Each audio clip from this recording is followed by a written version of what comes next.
So don't take things for granted. We need to build the community,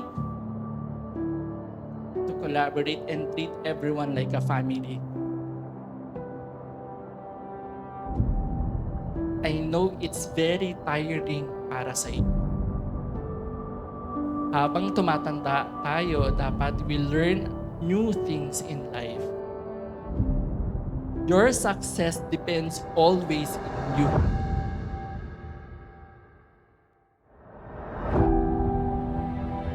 Kasi taon-taon akong nagpapapunsoy.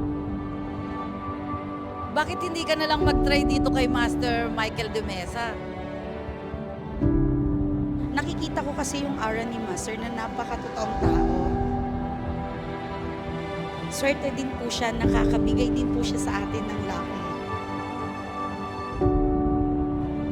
Kay Sir Michael, madali lang sundan yung kanyang mga teaching.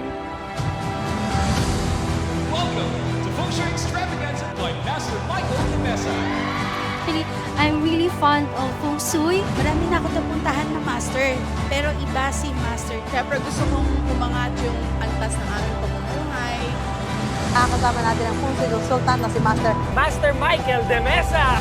Masaya tsaka exciting. I got to know Master Michael de Mesa last year. I find him very accommodating. 2026 is the year of the fire horse.